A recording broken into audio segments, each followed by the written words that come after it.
Hello दोस्तों, आप सबको मॉडर्न 2 क्लासेस में स्वागत है।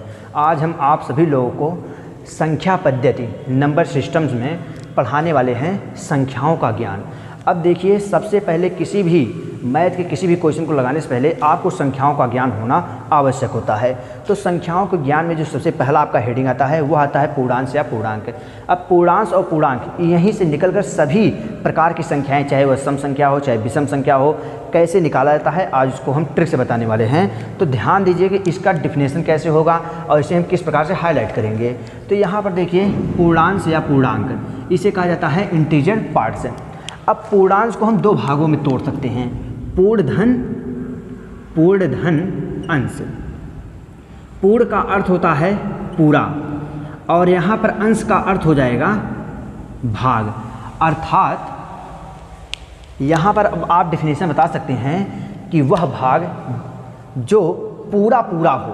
अब पूरा हमारा भाग तभी हो पाएगा जब यहाँ पर ऋणात्मक संख्याएं और धनात्मक संख्याएं दोनों संख्याएं एक साथ हो, तब हम कहेंगे कि वह संख्याएं आपकी जो है पूर्णांश होगा या पूरा भाग होगा। तो ध्यान दीजिएगा, जैसे कि यहाँ पर लिखा गया है ऋणात्मक। अब ये एक नंबर सिस्टम, ये आपका एक जो है संख्या रेखा पर दर्शाया गया है। संख्या रेखा में जीरो से दाएं तरफ के जितने भी संख्याएं चलते हैं वह आपके चलते हैं पॉजिटिव नंबर से। उसके बाद जीरो से लेकर यहाँ पर इनफाइनाइट तक जो माइनस वाले चलते हैं इसे कहा जाता है निगेटिव या बाएं वाली संख्याएं कहा जाता है। तो ध्यान दीजिएगा, अब इन संख्याओं में अगर आपको डिफिनेशन निकालना होता है तो पूर्ण धन अंश, पूर्ण का अर्थ होता है पूरा और अंश का अर्थ होता है भाग। अर्थात वे संख्याएं जिसमें पूरे भाग हों। अगर हम मान लीजिए यहाँ से धनात्मक संख्याएं ले लें और धनात्मक संख्याएं ले लें और वहाँ पर आपको जो है ये निगेटिव वाली संख्याएं, ऋणात्मक संख्याएं ये ना लिया जाए, तो बताइए क्या ये पूर्ण संख्या हो जाएगी? नहीं, ये पूर्णांश संख्या नहीं बन पाएगी। क्यों नहीं बन पाएगी? क्योंकि अभी हम आपको बताएं यहाँ पर कि पूर्ण मतलब होता है पूरा और अंश मतलब होता है भाग। अर्थात वे संख्याएं जिसमें पूरे भाग हो उस संख्याओं को कहा जाता है पूर्णांश या पूर्णांक कहा जाएगा। तो यहाँ पर आपका ये डिफिनेशन रहेगा। अगर हम यहाँ से निगेटिव संख्या ले लें, केवल धनात्मक संख्या छोड़ दें, तब भी हमारा पूर्णांश नहीं हो रहा है। क्यों? क्योंकि इसमें पूर्ण अंश नहीं आ रहा है। तो ध्यान दीजिएगा, डिफिनेशन हो जाएगा वे संख्याएं जिसमें पूरा भाग हो, जिसमें पूरा भाग हो, अर्थात पूरा भाग हो, अर्थात ऋणात्मक संख्याएं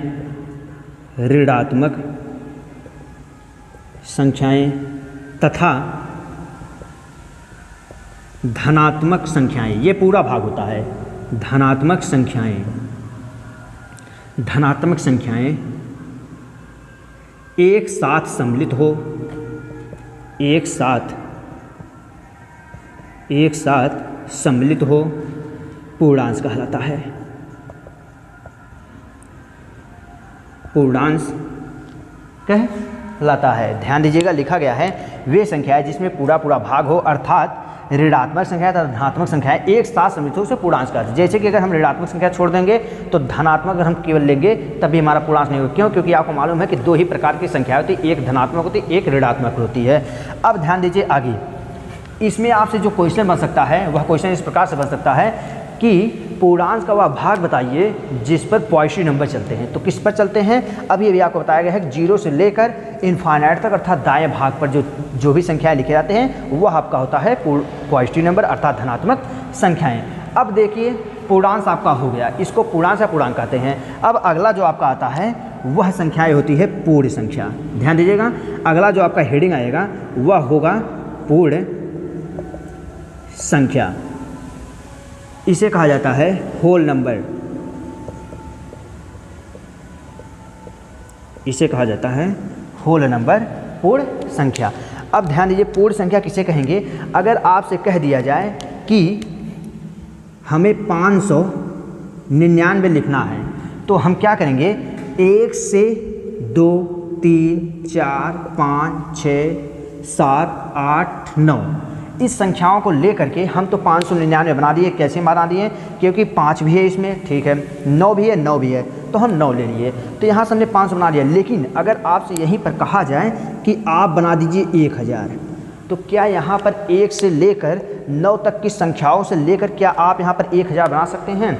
कभी नहीं बनेगा। कारण क्या है? क्योंकि यहाँ पर आपका जीरो संख्याएं नहीं है, अर्थात 1 से लेकर अगर डॉट डॉट डॉट इनफाइनाइट तक भी कह दिया जाए तो इसमें जीरो ना होने के कारण यह हमारी पूर्ण संख्याएं नहीं कहलाएगी। अर्थात इसका मतलब यह है कि यहाँ पर आप अगर जब तक जीरो नहीं जोड़ेंगे तब तक आप यहाँ पर 1000 नहीं बना सकते। अगर जीरो नहीं है, हालांकि आप 599 अन्य संख्याओं को बना सकते हैं, लेकिन जीरो वाली कोई भी संख्या आप बना नहीं सकते हैं। इसलिए अब यहाँ से आपका डिफिनेशन ये कन्फर्म हो गया। पूर्ण मतलब होता है पूरा।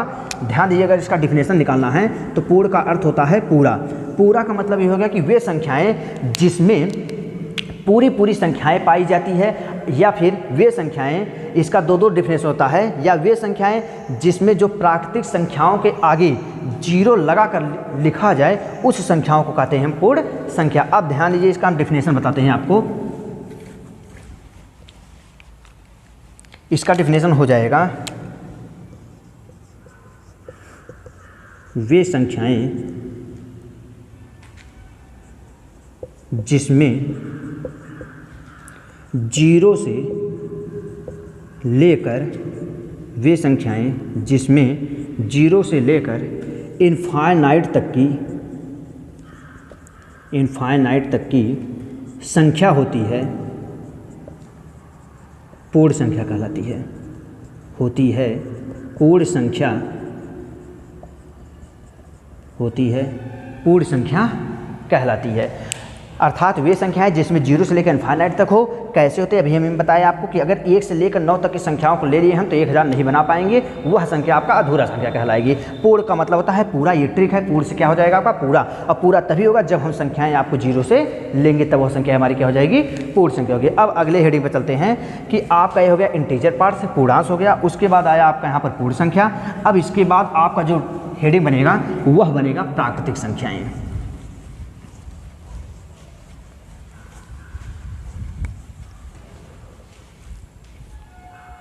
अब यहाँ पर अगला आपका हेडिंग बनेगा वह हो जाएगा प्राकृतिक संख्याएं। इसे कहा जाता है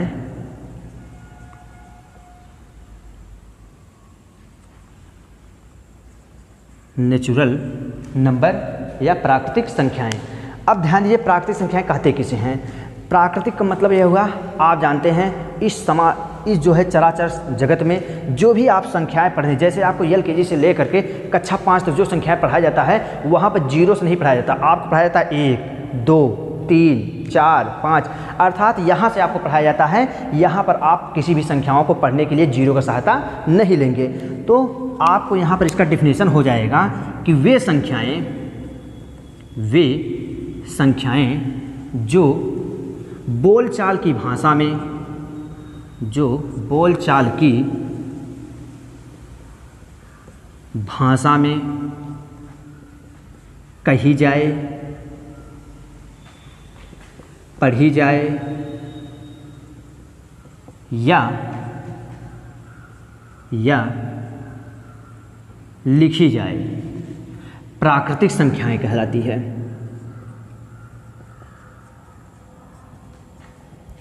प्राकृतिक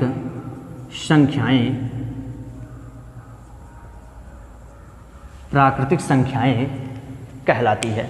अर्थात वे संख्याएं जो बोलचाल की भाषा में कही जाए या पढ़ी जाए उस संख्याओं को क्या कहते हैं हम, प्राकृतिक संख्याएं कहलाती है। जैसे प्राकृतिक संख्या देखिए कहाँ से कहाँ तक होता है, जैसे 1 2 3 4 5 dot dot dot dot infinite. अब देखिए ये संख्याएं जो आपकी होती है यह 1 से लेकर के इनफाइनाइट तक होती है। इन संख्याओं को कहते हैं प्राकृतिक संख्याएं कहते हैं। हमें याद कैसे रखना है, वे संख्याएं जो बोलचाल की भाषा में कही जाए, अर्थात आपको कक्षा 5 तक, कक्षा 8 तक या आपको LKG में जो भी पढ़ाया जाता है वह संख्याएं आपको पढ़ाया जाता है 1 से 1 2 3 इस तरीके से पढ़ाया जाता है, ना कि हमें जीरो से पढ़ाया जाता है। तो इसलिए इस संख्या को क्या कहेंगे हम, प्राकृतिक संख्याएं कहते हैं। अब आपका अगला संख्या जो आती है वह आता है सम संख्या। सम संख्या इसे कहा जाएगा इवन नंबर, उसे कहा जाता है सम संख्या, इसे कहा जाएगा इवन नंबर। अब ध्यान दीजिएगा, इवन नंबर होता क्या चीज़ है। इवन का मतलब होता है सम और नंबर मतलब होते हैं संख्याएं। वे संख्याएं जो 2 से पूरी पूरी विभाजित हो जाए उस संख्याओं को क्या कहते हैं हम, सम संख्या कहते हैं। तो ध्यान दीजिए यहाँ पर इसका डिफिनेशन हो जाएगा, वे संख्याएं जो 2 से पूरी पूरी विभाजित हो जाए उसे सम संख्या कहते हैं। उसे क्या कहते हैं, उस संख्याओं को हम सम संख्या कहते हैं। अब ध्यान दीजिएगा, सम के बाद आपका संख्या आता है विषम। इसमें आपसे अगर पूछा जाए जैसे में, सम संख्याओं जैसे में 2, 4, 6, 8, 10 डॉट इनफाइनाइट, मतलब कि वे संख्याएं जो 2 से पूरी पूरी विभाजित हो जाए, एक तो 2 से विभाजित होगा नहीं, यहाँ पर जब भी विभाजित होगा वह संख्या आपका होगा 2। उसके बाद 4, 3 होगा नहीं, फिर आगे आएगा 5 तो होगा नहीं, 6 हो जाएगा डॉट इनफाइनाइट। अगर आपसे जब क्वेश्चन इसका आता है तो वह क्वेश्चन जो सबसे पहला आएगा, क्वेश्चन इस प्रकार आता है, सबसे छोटी सम संख्या कौन है। तो इसका उत्तर हो जाएगा 2। कैसे मालूम कि एक तो आपसे 2 से डिविजिबल है नहीं पूरी तरीके से, आपका जब भी डिविजिबल होगा वह 2 स्वयं 2 से ही होगा, इसलिए सबसे छोटी संख्या जो आपकी हो जाएगी वह संख्या हो जाएगी सम संख्या आपका 2 हो जाएगा। अब ध्यान देते हैं अगले में,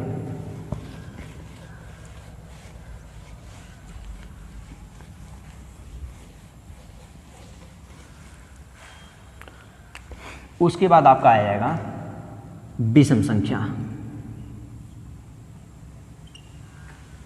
इसे कहा जाता है ऑड नंबर। अब देखिए विषम संख्या किसे कहा जाता है। सम वे संख्याएं जो 2 से डिविजिबल हो उसे सम संख्या कहा जाता है।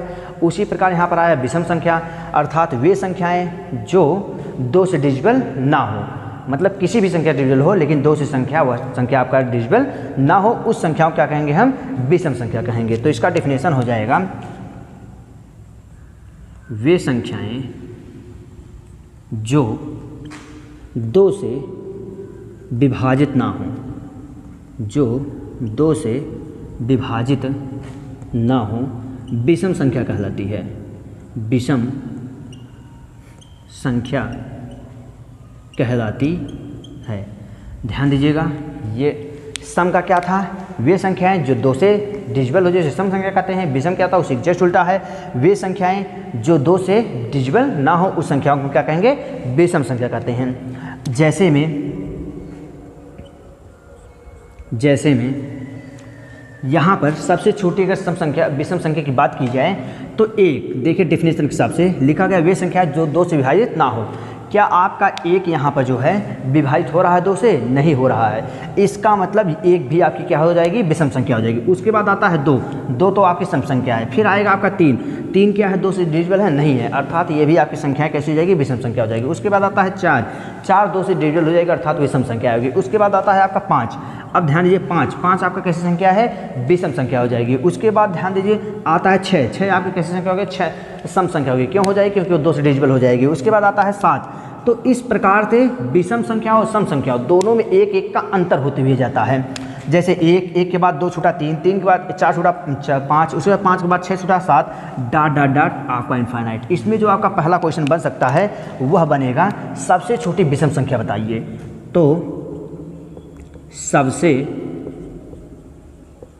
छोटी विषम संख्या 1 है। सबसे छोटी विषम संख्या का कितना हो जाएगा, 1 हो जाएगा। अब ध्यान देते हैं आगे। अब विषम संख्या हो गया, सबसे पहले हमने आपको बताया पूर्णांश के बारे में हो गया कि वे संख्याएं जिसमें 2 भाग होते हैं, अर्थात धनात्मक ऋणात्मक 2 संख्याएं, उसे हम कहते हैं पूर्णांश। उसके बाद हमने आपसे बताया पूर्ण संख्याएं। पूर्ण का मतलब होता है पूरा, अर्थात वे संख्याएं जिसमें पूरी संख्याएं हों, और पूरी तभी संख्या होगी अगर हम एक से ले लिए हैं। मान लीजिए आप माइंड में रख सकते हैं, जैसे एक से हमने कोई संख्या ले लिया और डॉट डॉट डॉट इनफाइनाइट कर दिया, 1 2 3 4 डॉट डॉट डॉट इनफाइनाइट। इस प्रकार से हमने संख्याएं लिए, लेकिन क्या आप उस संख्याओं से 100 बना सकते हैं? नहीं बना सकते, इसलिए आपको जीरो की आवश्यकता होगी। तो पूर्ण मतलब था पूरा, और जब तक हम जीरो नहीं लेंगे तब तक वह संख्या हमारी क्या कहलाएगी? आपकी अधूरी संख्या कहलाएगी। अब हमारे पूर्ण होने के लिए हमने जीरो लिया, तो जीरो से लेकर इनफाइनाइट तक संख्याओं को हम क्या कहते हैं? पूर्ण संख्या कहते हैं। उसके बाद आपका आया यहाँ पर प्राकृतिक संख्याएं। प्राकृतिक संख्या जो बोलचाल की भाषा में कही जाए, बोलचाल की मतलब कि आपको एल के जी, यू के जी, ए के जी। उसके बाद आपका आता है यहाँ पर पूर्ण संख्या, प्राकृतिक संख्याएं। प्राकृतिक संख्या जो बोलचाल की भाषाओं में कही जाती है, उस संख्याओं को हम क्या कहते हैं? प्राकृतिक संख्याएं। अब आगे आता है आपका सम संख्याएं। सम संख्याएं वे संख्याएं जो 2 से डिविजिबल हो, उस संख्याओं को हम कहते हैं सम संख्याएं। और सम का जिस उल्टा आपका हो जाएगा विषम संख्याएं। वे संख्याएं जो 2 से ना डिविजिबल हो, अर्थात किसी अन्य संख्या से डिविजिबल होता होगा वो, अर्थात वे संख्याएं जो 2 से डिविजिबल ना हो, उस संख्याओं को कहते हैं विषम संख्याएं। अब आपकी जो संख्याएं आती है वह होता है भाज्य संख्या। ध्यान दीजिएगा, ये संख्याएं काफ़ी बार क्वेश्चन पूछा गया कि सबसे छोटी भाज्य संख्या क्या है, बच्चे इसमें कंफ्यूज हो जाते हैं। तो देखिए भाज्य संख्या में क्या होता है, इसे कहा जाता है इंग्लिश में कंपोजिट नंबर।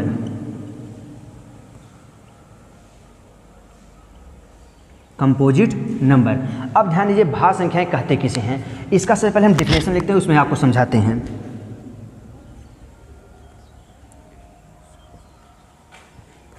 वे संख्याएं जो एक योम स्वयं के अतिरिक्त, वे संख्याएं जो एक योम स्वयं के अतिरिक्त किसी अन्य संख्या से विभाजित हो जाए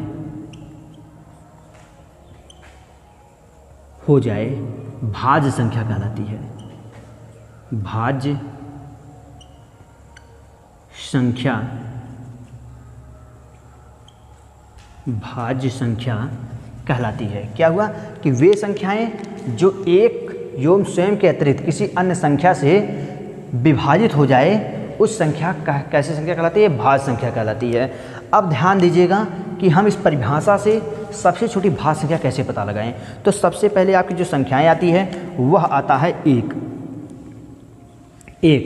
अब देखिए एक तो मान लीजिए एक से कट जा रहा है, अच्छी बात है, स्वयं से भी कट रहा है, ठीक है, लेकिन एक बात आइए कि क्या एक जो है किसी अन्य संख्या से डिविजिबल हो रहा है? नहीं हो रहा है। इसका मतलब ये एक तो इस पर लागू हो गया, स्वयं भी इस पर लागू हो गया, लेकिन किसी अन्य संख्या से विभाजित नहीं हो रहा है, अर्थात ये संख्या सभी छोटी भाज्य संख्या नहीं होगी। उसके बाद क्या आता है आपका? एक नहीं लिया गया, दो आया। तो ध्यान दीजिएगा, दो मान लीजिए कि एक से यह संख्या विभाजित हो रही है, स्वयं से यह संख्या विभाजित हो रही है, लेकिन क्या किसी अन्य संख्या से यह संख्या विभाजित हो रही है? 3 4 5 किसी से कट रही है? नहीं कट रही है, अर्थात ये भी आपकी सबसे छोटी भाज्य संख्याएं नहीं ली जाएगी। अब आगे चलते हैं, आगे संख्या आपका हो जाएगा 3। वे संख्याएं जो एक से विभाजित हो जाए, ठीक है, एक से विभाजित हो जाएगा, उसके बाद स्वयं से विभाजित हो जाए, स्वयं से विभाजित हो जाएगा, लेकिन क्या किसी अन्य संख्याओं से यह संख्या विभाजित हो रहा है?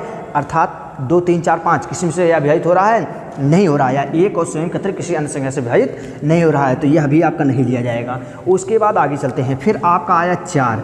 अब एक बात आइए कि यहाँ पर एक 4 जो है एक से डिविजिबल हो रहा है कि नहीं? हो रहा है, एक से विभाजित हो जा रहा है, यह स्वयं से भी कट रहा है, ठीक है, यह संख्या एक से भी कट रहा है, यह संख्या आपका स्वयं से भी कट रहा है। क्या ये संख्या किसी अन्य अतिरिक्त संख्या से नहीं कट रहा है? ये संख्या किसी अन्य अतिरिक्त मतलब कि वह संख्या आपका हो जाएगा 2, अर्थात यह संख्या एक से भी कट रहा है, यह संख्या स्वयं से भी कट रहा है, यह संख्या किसी अन्य अतिरिक्त संख्या से भी कट जा रहा है। इसका मतलब इसका आंसर क्या हो जाएगा? आपका सबसे छोटी भाज्य संख्या हमारा कौन सा हो जाएगा? 4 हो जाएगा। तो ध्यान दीजिए, आपकी सबसे छोटी भाज्य संख्या 4, तो 4 हो गया। आगे चलते हैं, आपका आया 5। तो 5 देखिए एक से कट जा रहा है, स्वयं से कट जा रहा है, लेकिन 5 किसी अन्य संख्या से विभाजित नहीं होगा, अर्थात ये 5 भी नहीं होगा। आगे चलते हैं 6। हाँ, 6 को एक भी काट देगा, ये 6 से भी कट जाएगा, किसी अन्य संख्या का मतलब क्या हुआ? ये 2 से भी कट जाएगा, 3 से भी कट जाएगा, अर्थात दूसरी भाज्य संख्या आपका हो जाएगा 6। उसके बाद आते हैं 7 जो है एक से कटेगा, स्वयं के अतिरिक्त किसी अन्य संख्या से विभाजित नहीं होगा। आगे चलते हैं 8 एक से भी कट जाएगा आपका, स्वयं से भी कट जाएगा। उसके बाद ये 2 से भी कट जाएगा, 4 से भी कट जाएगा, अर्थात 8 जो है आपकी तीसरी भाज्य संख्या हो जाएगी। उसके बाद चलते हैं आगे। आगे 9 भी आपकी क्या हो जाएगी, भाज्य संख्या होगा। 9 जो है आपका 1 से भी कट जाएगा और 9 स्वयं से भी कटता है, और 9 किसी अन्य संख्या का मतलब वह 3 से भी डिविजिबल हो जाएगा, अर्थात 9 भी आपका हो जाएगा। उसके बाद आगे हो जाएगा आपका 10 जो है 1 से भी कटेगा, स्वयं से भी कट जाएगा। उसके बाद अगला जो संख्या होता है वह आपसे 5 से भी कट जाएगा, इसलिए आपका 10 भी हो जाएगा। फिर आगे देखते हैं 11 आपका नहीं होगा, वह 1 से कटेगा, स्वयं का किसी अन्य संख्या से विभाजित नहीं होगा। उसके बाद आता है आपका 12 1 से भी कट जाएगा, स्वयं से भी कट जाएगा, किसी अन्य संख्या अर्थात 2 से भी कटेगा, 3 से भी कटेगा, 4 से भी कटेगा, 6 से भी कट जाएगा, इसलिए 12। तो डॉट इनफाइनाइट इस प्रकार आप निकाल सकते हैं। अगर आपसे क्वेश्चन में आए कि सबसे छोटी भाज्य संख्या क्या होगी, तो वह सबसे छोटी भाज्य संख्या हो जाएगी आपकी 4। तो ध्यान दीजिए, यहाँ पर लिख दे रहे हैं सबसे छोटी भाज्य संख्या 4 होती है। सबसे छोटी भाज्य संख्या आपकी क्या हो जाएगी, 4 हो जाएगी। अब ध्यान दीजिए, कहा जाता है कि सभी सम संख्याएं भाज्य संख्याएं हो सकती है, लेकिन सभी भाज्य संख्याएं आपकी सम संख्याएं नहीं हो सकती है। क्यों नहीं होगी, ध्यान दीजिएगा। सम संख्या ये भी है, ये भी है, ये भी है, लेकिन ये आपका विषम संख्या आ गया। यहाँ पर आपका ये तथ्य जो होता है प्रूफ हो जाता है कि सभी सम संख्याएं आपकी भाज्य संख्या तो हो सकती है, लेकिन सभी भाज्य संख्याएं आपकी सम संख्याएं नहीं हो सकती। क्यों? क्योंकि यहाँ पर 9 या आपका विषम संख्या है, यह भाज्य संख्या तो है, लेकिन आपकी सम संख्याएं नहीं हो सकती है। अब ध्यान देते हैं अगला आपका आ जाएगा अभाज्य संख्या।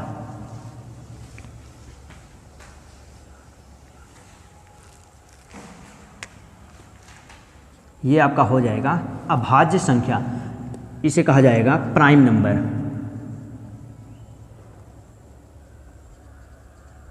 इसे कहा जाता है प्राइम नंबर, अभाज्य संख्या। अब ध्यान दीजिएगा, हमने भाज्य संख्याओं परिभाषा में क्या बताया कि वह संख्या जो 1 से डिविजिबल हो जाए, स्वयं से डिविजिबल हो जाए और किसी अन्य संख्या से भी कट जाए। 1 एवं स्वयं के अतिरिक्त किसी अन्य संख्या से डिविजिबल हो जाए, उस संख्या को कहते हैं भाज्य संख्या। इसका डिफिनेशन क्या हो जाएगा, वे संख्याएं, उसी का जस्ट उल्टा होता है कि वे संख्याएं जो एक एवं स्वयं के अतिरिक्त किसी अन्य संख्या से ना कटे, किसी अन्य संख्या से ना विभाजित हो, अभाज्य संख्या कहलाती है। अभाज्य संख्या कहलाती है वे संख्याएं जो 1 एवं स्वयं के अतिरिक्त किसी अन्य संख्या से ना डिविजिबल हो। अब ध्यान देते हैं इसके बारे में कि आपकी सबसे छोटी अभाज्य संख्या होती क्या है। तो ध्यान दीजिए, अगर हमने लिया 1 तो 1 से भी कटेगा, स्वयं से कटेगा, इसका बातें छोड़ दीजिए। उसके बाद आता है आपका 2 जो है यह आपकी सबसे छोटी, ध्यान दीजिए, 1 में क्या हो जाएगा कि यह 1 से कटेगा और स्वयं से कटेगा, इसकी बातें छोड़ दीजिए क्योंकि यह 1 से कट रहा है, इसलिए इसको नहीं लिया जाता है। उसके बाद आती है 2। अब 2 में क्या होता है, यह 1 से कटेगा और स्वयं से कटेगा। क्या 2 आपकी किसी अन्य संख्याओं से डिविजिबल है? नहीं है। इसका मतलब ये संख्याएं सबसे छोटी आपकी अभाज्य संख्याएं कहलाएगी। उसके बाद क्या आता है 3 जो होता है यह भी 1 से कटता है, स्वयं से कटेगा, लेकिन किसी अन्य संख्या से डिविजिबल नहीं होगा, 3 हो जाएगा। उसके बाद आता है आपका 4। अब देखिए 4 में क्या होता है, यह आपका 1 से भी कटेगा, स्वयं से भी कटेगा, लेकिन किसी अन्य संख्या अर्थात यह संख्या आपका 2 से भी डिविजिबल हो जाएगा। 1 से कटेगा, 4 से कटेगा, और तीसरी अन्य संख्या जो आपका हो जाएगा वह संख्या हो जाएगा 2 से भी कट जाएगा। इसलिए आपके यहाँ पर 4 जो है अभाज्य संख्याएं नहीं हैं। अब आगे चलते हैं, यहाँ पर आएगा 5 क्या है, 1 एवं स्वयं के अतिरिक्त किसी अन्य संख्या से विभाजित नहीं होगा। 6 आपका 1 से भी कट जाएगा, 2 से भी कट जाएगा, 3 से भी कट जाएगा, 6 से भी कट जाएगा, यह आपकी अभाज्य संख्याएं नहीं है। उसके बाद आता है 7 1 से कटेगा, स्वयं से कटेगा, किसी अन्य संख्या से विभाजित नहीं होगा, डॉट इनफाइनाइट। अब ध्यान dीजिए, तो यहाँ पर आपका जो क्वेश्चन निकल कर आएगा वह होगा सबसे छोटी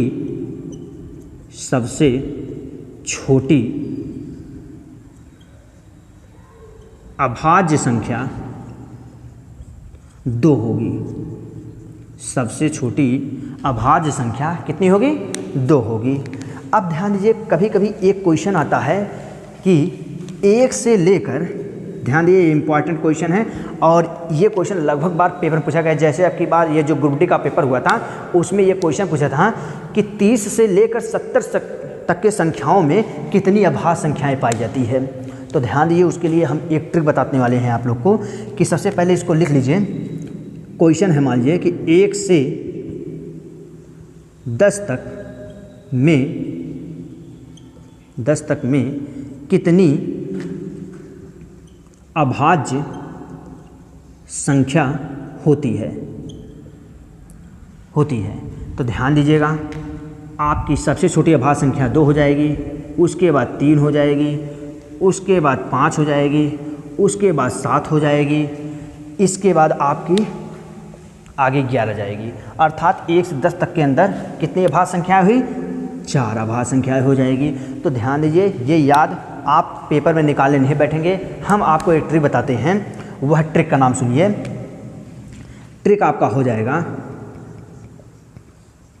ट्रिक्स है ये, जैसे लोग नंबरों को याद कर लेते हैं उसी प्रकार आप यहाँ पर इस ट्रिक को बड़े आसानी से आ सकते हैं। और इसको याद कराने के लिए हम आपको एक तरीका भी बेस्ट बताएंगे। तो यहाँ पर 44, 22, 32, 23, 21, ध्यान दीजिए, इसको याद कैसे रखेंगे। तो याद करने का सबसे इसका बेस्ट तरीका है, यहाँ पर आपको याद करना है केवल 44। अब देखिए यहाँ पर हो गया आपका 44 का उल्टा कितना हो जाएगा यहाँ पर हो जाएगा आपका 22। देखिए 44 का आधा कितना हो जाएगा यहाँ पर? 22 हो जाएगा। तो आपको 44 याद था, 44 के आधा 22।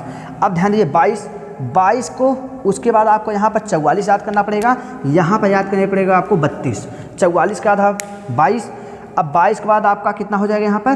32। अब 32 यहाँ पर लिखा गया है 3 2, 32 का उल्टा कितना हो जाएगा? 2 3 हो जाएगा। 32 बाद हो जाएगा 23 और 23 के बाद 1 घटा करके 21 लिख दीजिए यहाँ पर। तो ध्यान दीजिए 44 के आधा 22 के बाद यहाँ पर याद कीजिए 32 को उल्टा कर दीजिए, अंकों को 2 आगे कर दीजिए, 3 पीछे कर दीजिए 23 और 23 के बाद आपका कितना आ जाएगा? 21 आ जाएगा। तो 22, 44, 32, 23, 31। अब अगर आपसे क्वेश्चन पूछे कि 1 से 10 तक में कितनी अभाज्य संख्याएं हैं, तो ध्यान दीजिएगा 1 से 10 तक का बात किया गया है। तो देखिए पहले में 10 यहाँ पर लिख देते हैं, ये 10 अर्थात 1 से 10 तक संख्याएं। उसके बाद दूसरी आपका आता है 20, तीसरे पर 30, चौथे पर 40, उसके बाद 50, फिर आपका आ जाएगा 60, फिर आपका आ जाएगा 70, फिर आ जाएगा 80, फिर आ जाएगा 90, फिर आ जाएगा 100। अब ध्यान दीजिएगा, इसका मतलब ये है कि 1 से लेकर 10 तक के संख्याओं में कितनी अभाज्य संख्या आती है? 4। फिर 10 के ऊपर मतलब कि 1 से लेकर 20 तक की संख्याओं में कितनी अभाज्य संख्या आती है? फिर आपका हो जाएगा 4। उसके बाद फिर देखिए 21 से लेकर 30 तक की संख्याओं में कितनी आती है? 2। फिर 31 से लेकर 40 तक की संख्याओं में कितनी आती है? 2। फिर यहाँ पर 41 से लेकर 50 तक में कितनी आती है? 3। फिर यहाँ पर 51 से लेकर 60 तक में कितनी आती है? 2। फिर यहाँ पर 61 से लेकर 70 तक में कितनी आती है? 2। फिर यहाँ पर 71 से लेकर 80 तक में कितनी आती है? 3। फिर यहाँ पर 81 से लेकर 90 तक में कितनी आती है? 2। फिर यहाँ पर ध्यान दीजिए 91 से लेकर 100 तक में कितनी आती है? 1। आपको बड़े आसानी से याद होगा 44 का जस्ट आधा आपका हो जाएगा 22 और 22 के बाद आपका हो जाएगा, यहाँ पर याद करना पड़ेगा आपको 32 और 32 के अंकों को आप बदलेंगे तुरंत हो जाएगा 23 और 23 में से एक और घटा दीजिए, वहाँ पर आ जाएगा आपका 21। 22, 44, 32, 23, 21, ये ट्रिक याद कर लीजिए, बेस्ट है। अब अगर आपसे क्वेश्चन में आ जाए, ध्यान दीजिएगा, क्वेश्चन में अगर आपसे याद आता है, क्वेश्चन है 1 से 20 तक में कितनी अभाज्य संख्याएं हैं? कितनी अभाज्य संख्याएं है? तो कितनी अभाज्य संख्याएं हैं? अब देखिए याद है नहीं में, हम निकालने तो बैठेंगे नहीं यहाँ पर ट्रिक से देखते हैं। तो देखिए 1 से लेकर 10 तक कितनी है? 4 है। फिर देखते हैं 11 से लेकर 20 तक कितनी है आपकी? 4 है। अर्थात यहाँ पर 4 और 4 ये दोनों मिलकर कितना हो गया? 8। अब 1 से लेकर के 20 तक संख्याओं में कितनी अभाज्य संख्याएं हैं? तो आपका हो जाएगा कितना यहाँ पर 8। ये आपका आंसर हो जाएगा। 8 अभाज्य संख्याएं हैं, 8 अभाज्य संख्याएं हैं। अब ध्यान दीजिएगा, यहाँ पर क्वेश्चन आएगा 50 से लेकर 100 तक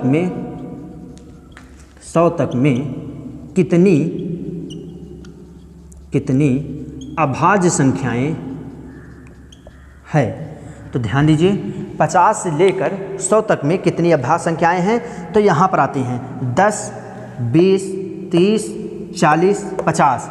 50 से लेकर कह रहा है, अर्थात इस 50 से लेकर के बात कह रहा है, तो 50 का मतलब यहाँ 50 आप क्या करेंगे, छोड़ देंगे। 50 के बाद कितनी आती है आपकी, ध्यान दीजिएगा, 60, 70, 80, 90, 100।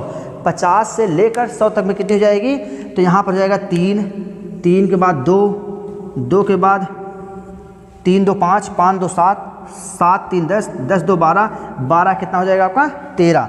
तो ध्यान दीजिए, यहाँ पर आपका होता है 44, 44 का आधा 22, 22 के बाद 32, 32 के अंकों को बदलेंगे 23, 23 के बाद 21। अब हमें 50, 10, 20, 30, 40, 50, 60, 70, 80, 90, 100। 50 से लेकर के, तो 50 के बाद 50 से लेकर कह रहा है ना, तो 50 से लेकर के 100 तक में कितना आ गया आपका, 3 + 2 + 2 + 3 + 2 + 1। 50 से लेकर 100 तक, ध्यान दीजिए 50 छोड़ देंगे, सॉरी यहाँ पर 50 छोड़ देंगे, यहाँ पर कितना लेंगे, 60 से लेंगे। तो यहाँ पर आपका कितना हो जाएगा, 60 में कितने से, देखिए 60, तो यहाँ पर हो जाएगा 2, 2 2 4, 4 3 7, 7 2 9, 9 1 कितना हो जाएगा आपका 10। यहाँ पर कितना हो जाएगी संख्याएँ आपकी, 10 अभाज्य संख्या हो जाएगी। उसके बाद कभी कभी क्वेश्चन में आ जाता है 1 से लेकर के, ध्यान दीजिए क्वेश्चन हम यहाँ पर लिखते हैं, कभी कभी क्वेश्चन में आ जाता है 1 से 100 तक की अभाज्य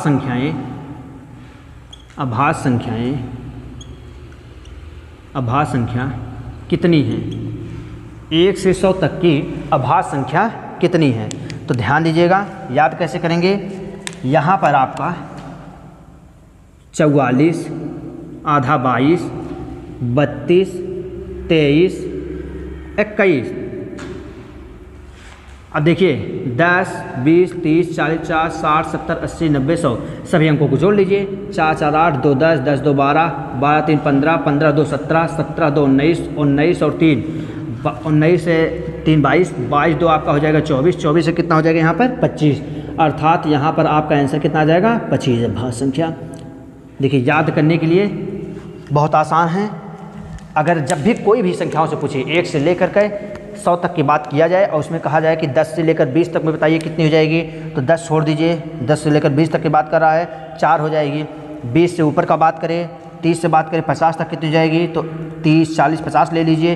30 से लेकर के तो अर्थात 2 2 4 4 3 7 हो जाएगी। इस प्रकार जितना भी पूछेगा आप 10 के यहाँ पर आवृत्तियों को लेकर के अभाज्य संख्याओं को निकाल सकते हैं। अब अगली संख्या देखते हैं।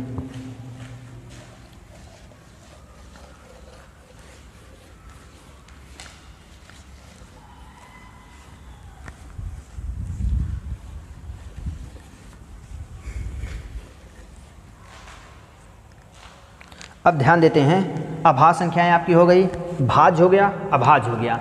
अब आपका संख्या जो आता है सह अभाज्य संख्या, सह अभाज्य संख्या इसे कहा जाता है इंग्लिश में को प्राइम नंबर, इसे कहा जाता है को प्राइम नंबर। अब ध्यान दीजिए, सह का अर्थ होता है 7, सह का अर्थ होता है 7 और 7 का मतलब क्या होता है जोड़ा, और अभाज्य मतलब होता है अभाज्य, अर्थात वे संख्याएं जो संख्याएं आपकी जोड़े में हो उसे हम कहेंगे। जैसे अगर हमने कह दिया 1, क्या ये आपका संख्या जो है ये जोड़ा में है, नहीं, ये आपकी जोड़ा में नहीं है। अगर इसी संख्या में हमने कामा देकर कह दिया 2 और पूछा कि ये बताइए ये सह अभाज्य संख्या है कि नहीं, तो बात ये हुआ कि यहाँ पर सह मतलब क्या होता है साथ में, अर्थात ये संख्याएं आपकी सहभाज्य है। कैसे मालूम हुआ? क्योंकि ये संख्याएं आपकी जोड़े में हैं। लेकिन कोई भी संख्या आपका जोड़े में होगा वह सहभाज्य नहीं होगा। इसका डिफिनेशन क्या होता है ये भी बताएंगे। ये बताना चाहते हैं कि सहभाज्य मतलब क्या होता है। सह मतलब होता है साथ में, साथ में जब तक दो संख्याओं को हम साथ नहीं लेंगे तब तक उन संख्याओं को हम सह नहीं कह जाएंगे। तो सह कहने के लिए दो संख्याओं को साथ में पड़े। क्यों? क्योंकि सह का अर्थ होता है साथ, साथ मतलब होता है जोड़ा, अर्थात जोड़े में जो संख्याएं होती है वह आपकी सह संख्याएं होती है। तो ध्यान दीजिए इसका डिफिनेशन क्या होता है। इसका डिफिनेशन होगा वे संख्याएं, वे जोड़े वाली, देखिए अभी यहाँ पर जोड़ा निकाले थे, वे जोड़े वाली संख्याएं जिसका मासा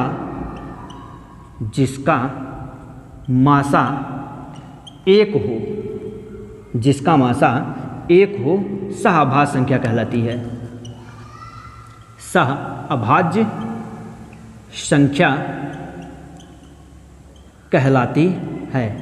वे संख्याएं, वे जोड़ी वाली संख्या जिसका मासा एक हो, सहअभाज्य संख्या कहलाती है। तो ध्यान दीजिएगा जैसे, और देखिए इस पर आप एक नोट बनाकर लिख सकते हैं। नोट यहाँ बनाकर लिख सकते हैं। लगातार आने वाली दो प्राकृतिक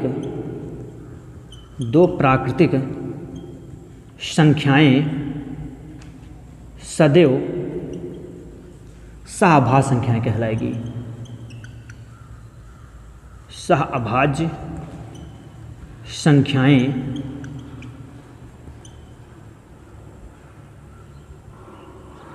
सहअभाज्य संख्याएं कहलाएगी। अब ध्यान दीजिए, लगातार आने वाली दो प्राकृतिक संख्याएं सदैव सहअभाज्य संख्याएं कहलाएगी। जैसे अगर हमने यहाँ पर नाम ले लिया 1, 2, 2, 3, 3, 4, 4, 5, डॉट। देखिए क्या 1 और 2 ये जो लगातार आने वाली जो संख्याएं हैं 1 और 2, इसका अगर मासा कहा जाए तो मासा कितना हो जाएगा? 1। मासा का अर्थ होता है कि वे संख्याएं जो दोनों उभयनिष्ठ हो, अर्थात जो दोनों को काट दे उस संख्या का। क्या 1 और 2 को 1 के अलावा कोई और संख्या काट सकता? नहीं काट सकता। इसलिए इसकी सहअभाज्य संख्या कौन सी हो जाएगी? 1 हो जाएगी, मतलब 1 और 2 हो जाएगी। उसके बाद यहाँ पर 2 और 3 को कौन संख्या काटता था? केवल 1 काटता था, इसका मासा 1 है। तो यह भी आपकी कौन संख्या हो जाएगी? सहअभाज्य। अर्थात जितने भी लगातार आने वाली प्राकृतिक संख्याएं होती है उन संख्याओं को कहा जाता है सहअभाज्य संख्याएं। लेकिन अगर आपसे क्वेश्चन में आ जाए कि 6 का सहअभाज्य संख्या बताइए, सहअभाज्य संख्या बताइए, तो ध्यान दीजिएगा 6 का सहअभाज्य संख्या आपका हो जाएगा 2, 3। क्यों? 2, 3 आपका होता है 6 और 2 और 3, इसका मासा कितना हो जाएगा आपका?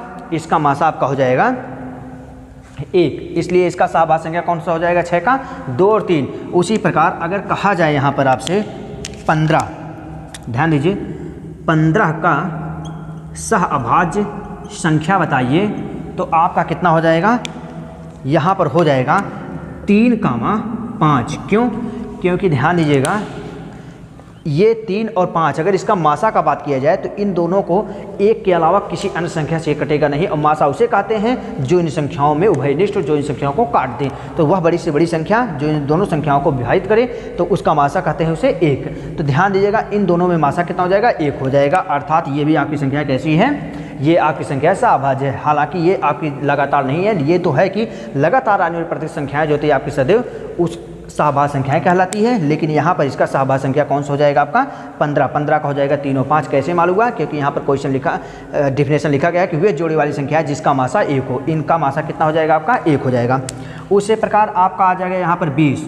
अगर आपका 20 का बात किया जाए कि 20 का सहअभाज्य संख्या कितनी हो जाएगी, तो 20 की सहअभाज्य संख्याएँ हो जाएगी यहाँ पर 4, 5। क्यों? क्योंकि 4 और 5 का लासा कितना हो जाएगा? 1 हो जाएगा। डॉट। इस प्रकार से आप यहाँ पर निकाल सकते हैं कि सहअभाज्य संख्याएं कितनी होती हैं। इसका ले लीजिए स्क्रीनशॉट। अब ध्यान दीजिएगा आगे।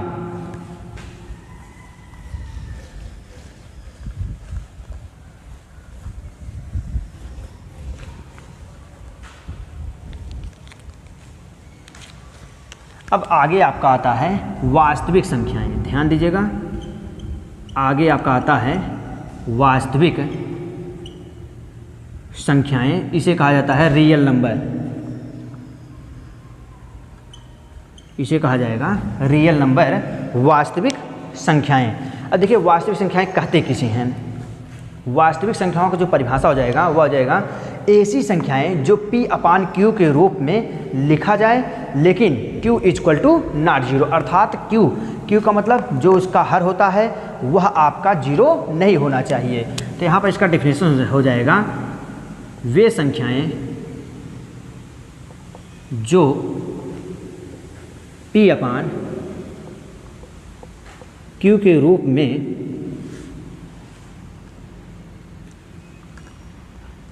हो परंतु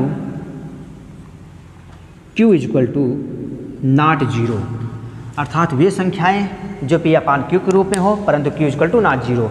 अगर यहाँ पर एक संख्या लिख दिया जाए 2, अब पूछा जाए कि ये बताइए कि ये संख्याएं आपकी वास्तविक संख्याएं हैं कि नहीं हैं, तो ध्यान दीजिए इस संख्याओं के नीचे अगर कुछ नहीं तो इसका हर कितना हो जाएगा आपका 1 हो जाता है। कोई भी संख्या हो उसके बटे में सदैव 1 छिपा रहता है। तो ये P/Q के रूप में है लेकिन Q equal to not zero. इसका मतलब है अगर आपका ये Q का मान, ये 1 का मान अगर जीरो होता, इस प्रकार से 2/0 होता, तब ये आपका जो है वास्तविक संख्याएं कभी कहलाएगी नहीं, अर्थात वे संख्याएं जो P/Q के रूप में हो। तो ये आपका P/Q के रूप में दिखा रहा है, यह आपका P कैसी संख्या हो जाएगी, ये आपकी संख्या हो जाएगी वास्तविक संख्या हो जाएगी। अब ध्यान दीजिएगा आगे, अगर यहाँ पर लिखा जाए √16 तो ये देखिए पूर्ण वर्ग है, यहाँ से आपका निकल जाएगा 4 का वर्ग और यहाँ हो जाएगा रूट से रूट कैंसिल, ये आपका बचेगा केवल 4 और 4 बटे कुछ नहीं, कितना लिखा जाएगा 1।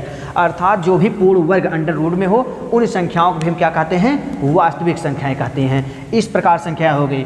माइनस में √16 ये भी आपकी वास्तविक संख्याएँ हैं। माइनस में √9/25 ये भी आपकी संख्याएं वास्तविक संख्याएं हैं। इस प्रकार की सभी संख्याएं आपकी कैसी संख्या कहलाएगी, वास्तविक संख्या कहलाएगी। तो जैसे में लिख लीजिए, जैसे 2, √16, -√16, -9/25, √9/25 इत्यादि इत्यादि जो संख्याएं होती है ऐसी संख्याएं वास्तविक संख्याएं कहलाती है, रियल नंबर कहलाती है।